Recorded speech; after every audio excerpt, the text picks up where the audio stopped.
Bismillahirrahmanirrahim.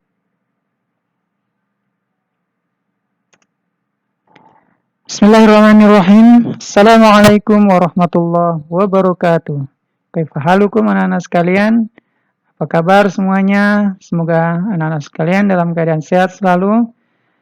Jumpa lagi bersama Ustadz dalam pelajaran sejarah kebudayaan Islam.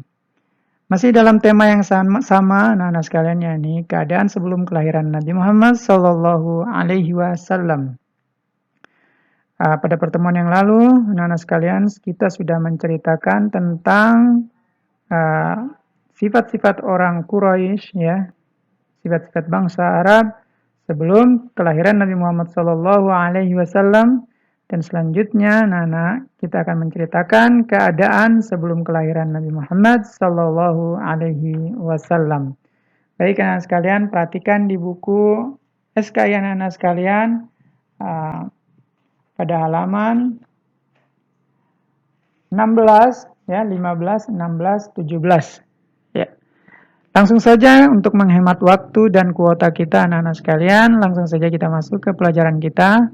Lanjutan dari pelajaran kita tentang keadaan sebelum kelahiran Nabi Muhammad Sallallahu Alaihi Wasallam. Anak-anak sekalian yang Ustadz sayangi karena Allah Ta'ala, Nabi Muhammad Sallallahu Alaihi Wasallam itu mempunyai seorang kakek bernama Abdul Muttalib.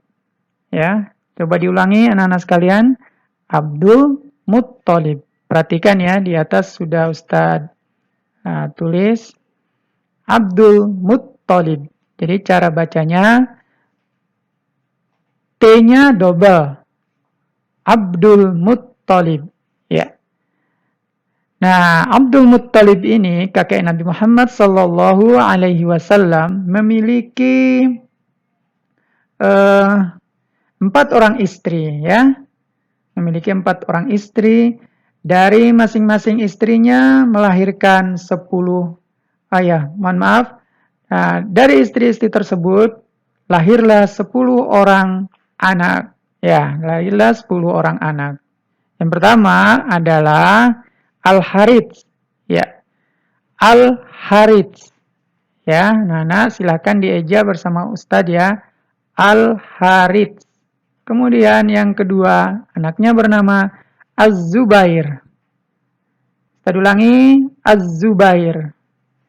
Yang ketiga bernama Hajal. Ya. Yang ketiga bernama Hajal. Yang keempat bernama Diror. Kemudian yang kelima bernama Al-Muqawwim. Yang keenam bernama Abu Lahab. Ingat Abu Lahab?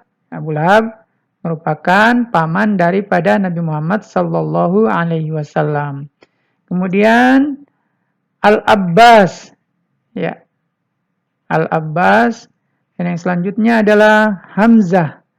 Hamzah ini merupakan paman Nabi Sallallahu Alaihi Wasallam yang umurnya sama dengan Nabi Muhammad Sallallahu Alaihi Wasallam.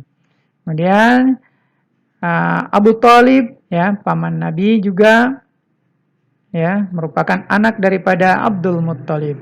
Dan yang terakhir adalah yang ke-10 adalah Abdullah bin Abdul Muttalib. Ya, inilah bakal menjadi bapaknya Nabi kita Muhammad Sallallahu Alaihi Wasallam. Ya. Jadi siapa Nabi kita anak-anak? Muhammad Sallallahu Alaihi Wasallam.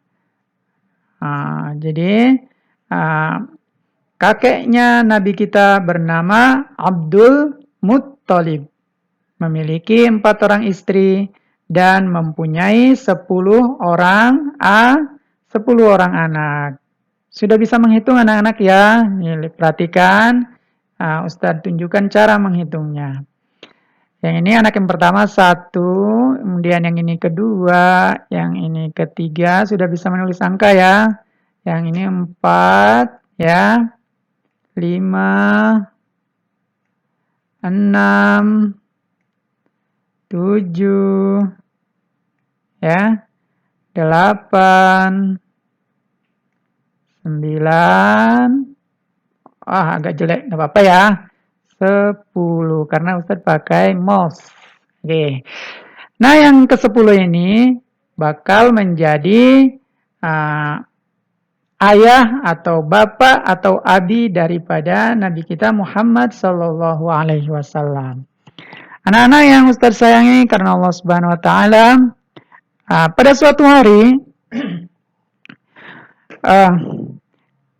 kakek Nabi Muhammad Sallallahu Alaihi Wasallam, Abdul Muttalib, ya, mengajak anaknya bernama Abdullah, ya, anak yang di nomor ke-10 ini ya, mengajak anaknya yang bernama Abdullah, ya, pergi kemana?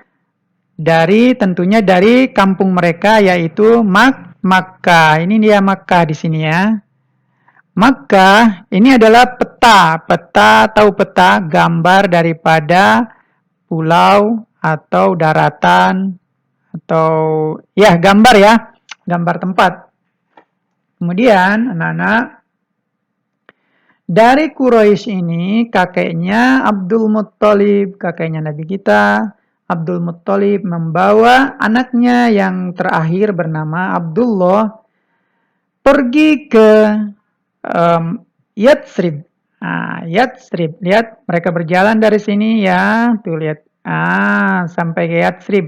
Ya, tentu saja menggunakan apa zaman dahulu, perjalanan jauh mereka menggunakan unta. Ya, tahu unta? Ya, unta adalah hewan padang pasir yang tahan tidak minum ya.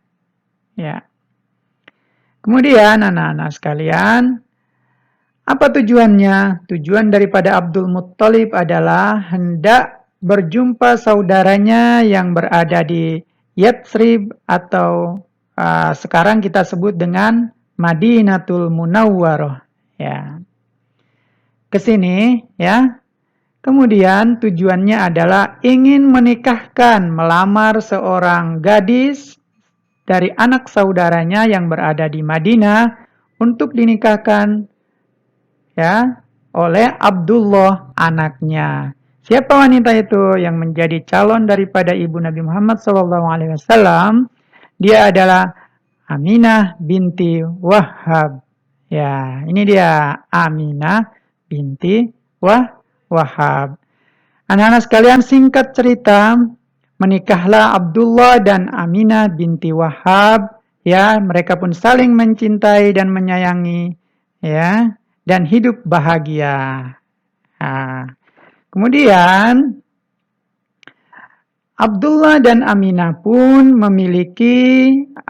mengandung seorang bayi yang dinanti-nantikan oleh seluruh manusia yang ada di muka bumi. Siapa dia? Tentunya Nabi kita Muhammad Sallallahu Alaihi Wasallam. Ya, jadi Aminah pun mengandung Nabi kita Muhammad Sallallahu Alaihi Wasallam. Kemudian sudah Ustadz jelaskan pada video yang lalu bahwa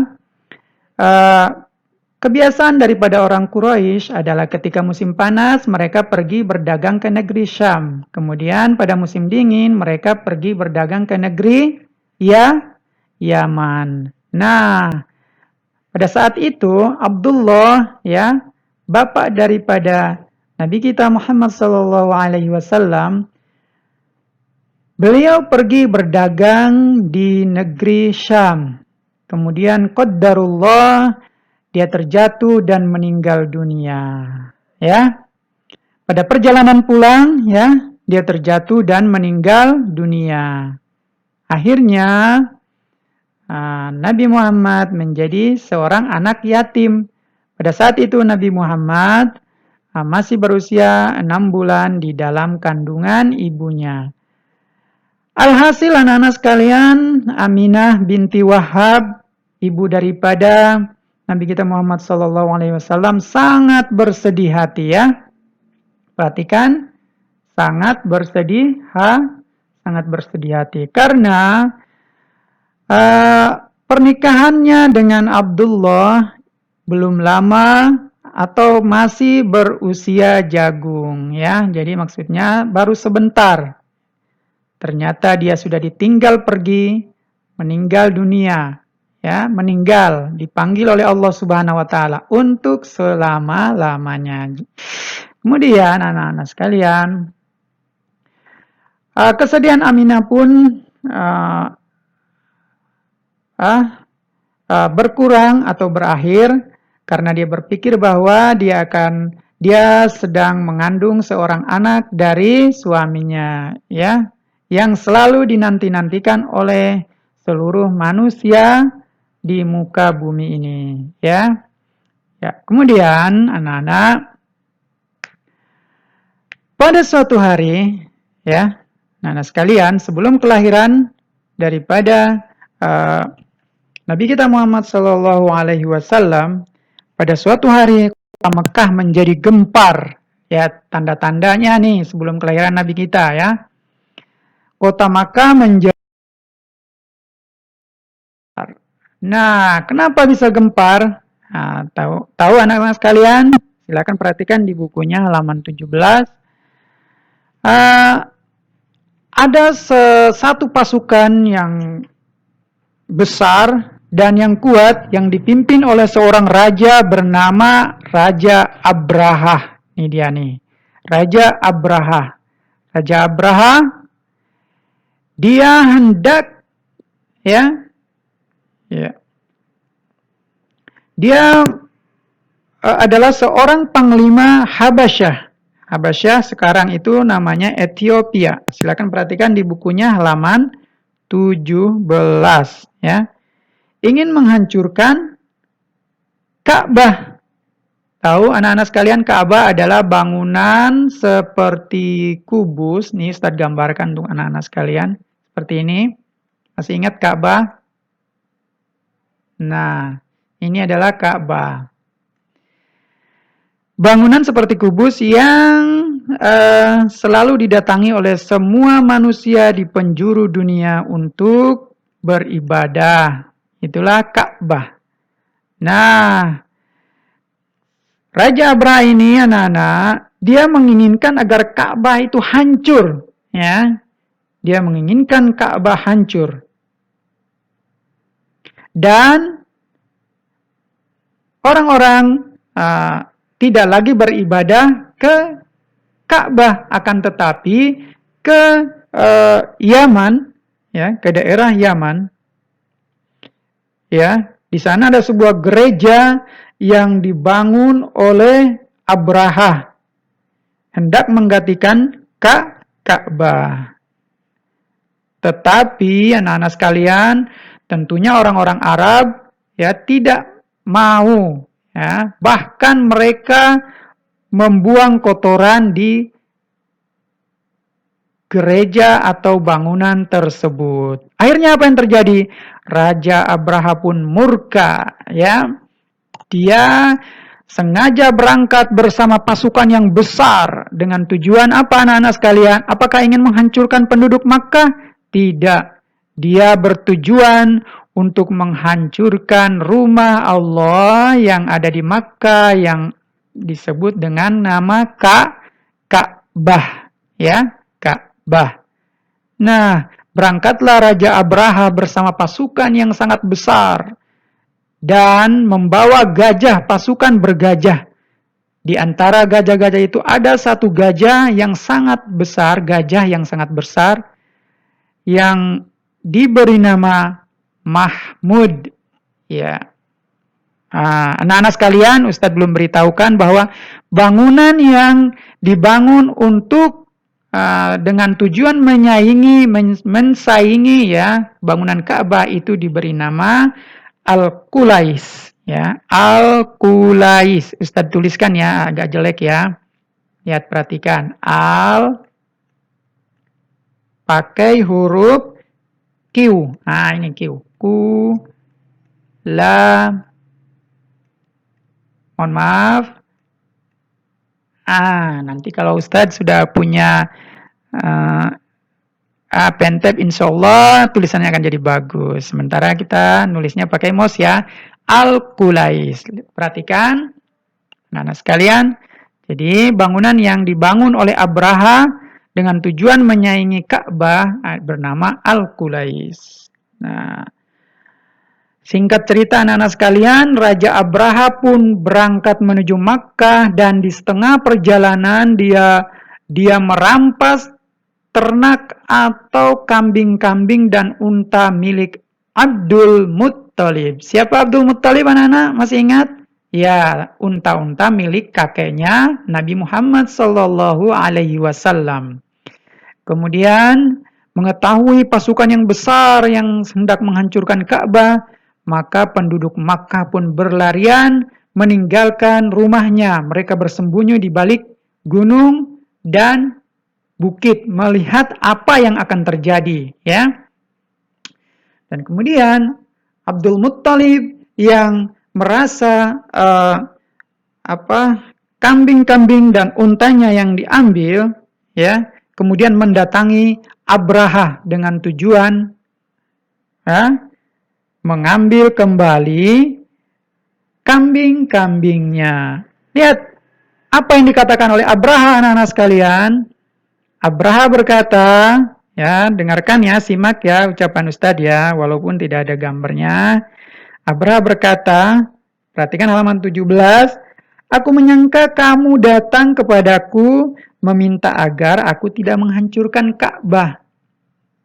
Namun ternyata kamu datang hanya sekedar meminta kambingmu. Ya, perhatikan. Abdul Muttalib, ya, dia berjumpa Abraha dengan tujuan meminta kambing-kambingnya. Dia tidak berniat untuk melarang Abraha untuk menghancurkan Ka'bah. Kemudian apa yang dijawab oleh Abdul Muttalib, kakek daripada Nabi Muhammad SAW? Beliau menjawab, ya, perhatikan di buku anak-anak sekalian nomor 17, aku adalah pemilik kambing, kata kakek Nabi Muhammad, ya. Aku adalah pemilik kambing dan unta. Itulah sebabnya aku datang untuk menjaganya, ya. Sedangkan rumah Allah, ya, atau Ka'bah, ya, rumah Allah atau Ka'bah, ini dia Ka'bah. Rumah Allah atau Ka'bah ada pemilik yang akan menjaganya. Anak-anak sekalian, ada yang tahu siapakah pemilik Ka'bah? Tentunya pemiliknya adalah Allah Subhanahu wa Ta'ala. Dan yang akan menjaganya, Rabb pemilik Ka'bah adalah Allah Subhanahu wa Ta'ala. Anak-anak sekalian, nah, setelah itu unta-unta pun dikembalikan kepada Abdul Muttalib, kambing-kambingnya. Kemudian Abraha melanjutkan perjalanannya menuju Ka'bah dengan maksud untuk menghancurkan Ka'bah. Anak-anak sekalian, singkat cerita, Allah Subhanahu wa Ta'ala sebagai pemilik Ka'bah mengirimkan burung-burung ababil, ya. Nah, di paruh burung dan kaki-kakinya membawa tanah yang terbakar, ya. Kemudian melemparkan tanah-tanah yang terbakar kering tersebut ke atas pasukan bergajah yang dipimpin oleh Abraha. Perhatikan halaman 17 anak-anak sekalian. Apa yang terjadi? Ya. Mereka mati semuanya, ya. Mereka mati semuanya karena diazab oleh Allah Subhanahu wa Ta'ala. Ada peristiwa menarik sebelum mereka mati adalah gajahnya Raja Abraha ketika hendak menuju Ka'bah, ya, gajah yang bernama Mahmud ini duduk dan tidak mau berjalan karena dia takut kepada Allah Subhanahu wa Ta'ala. Walaupun dipukul dan ditikam dengan tombak, akan tetapi gajah yang bernama Mahmud ini tidak mau berjalan. Dan pasukan bergajah pun, ya, hancur oleh burung-burung ababil, ya, burung-burung ababil yang membawa batu-batu dari neraka dan melemparkan ke atas pasukan-pasukan bergajah. Mereka pun mati seperti daun-daun yang dimakan ulat, ya. Jadi daging-daging manusia, daging-daging pasukan daripada Raja Abraha itu hancur seperti daun yang dimakan ulat. Jadi berjatuhan. Bahkan mereka masih hidup, mereka melihat dagingnya berjatuhan. Seperti itu. Dan peristiwa itu anak-anak sekalian diabadikan di dalam surah Al-Fil, ya. Surah Al-Fil, sudah pada hafal belum? Ya. Alam taro kaifa fa'ala rabbuka bi ashabil fil. Alam yaj'al kaidahum fi tadlil wa arsala 'alaihim tayran ababil tarmihim bihijaratin min sijil faja'alahum ka'asfim ma'kul. Nah, seperti itu. Lalu dia menjadikan mereka seperti daun-daun yang dimakan ulat. Seperti itulah orang-orang yang melawan Allah Subhanahu wa taala. Jadi anak-anak sekalian ya, jangan sampai kita melawan Allah Subhanahu wa taala. Ya, karena murka Allah, azab Allah itu sangat pedih terhadap orang-orang yang menentang perintah-perintahnya. Nah, dan juga anak-anak sekalian, kita juga harus patuh kepada kedua orang tua kita, ya, karena ridho mereka berdua adalah ridho Allah adalah ridho kedua orang tua kita. Kita harus menyayangi kedua orang tua kita. Itulah pesan dari Nabi kita Muhammad SAW, harus menyayangi kedua orang tua kita. Karena ridho mereka berdua adalah merupakan ridho dari Allah Subhanahu wa taala. Oke. Nah, anak yang soleh dan anak-anak yang soleh, ya. Kita lanjutkan.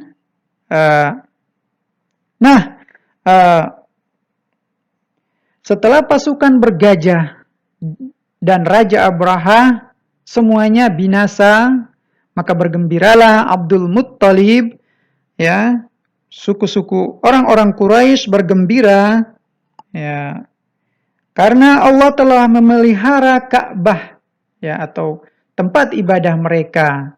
Dan itulah peristiwa, ya, yang terjadi sebelum kelahiran Nabi kita Muhammad sallallahu alaihi wasallam, ya, yang disebut dengan tahun gajah. Anak-anak sekalian, jangan lupa ya, tahun gajah. Nah, gajah-gajah dan pasukan daripada Raja Abraha. Ini adalah gambar, ya, gambar hanya sekedar menunjukkan kepada anak-anak bahwa seperti ini, ya, mereka mati semuanya, seperti daun-daun yang dimakan ulat. Dan anak-anak, tahun di mana pasukan bergajah hendak menghancurkan Ka'bah ini disebut dengan nama tahun gajah. Demikian anak-anak Ustadz yang Ustadz sayangi, jadilah anak yang soleh, jadilah anak yang berbuat baik dan patuh kepada kedua orang tua, menyayangi yang kecil dan menghormati yang besar, supaya kita termasuk hamba-hamba Allah yang taat. Mohon maaf atas segala kekurangan. Jumpa lagi nanti anak-anak Ustadz pada saat-saat kelahiran Rasulullah Sallallahu Alaihi Wasallam.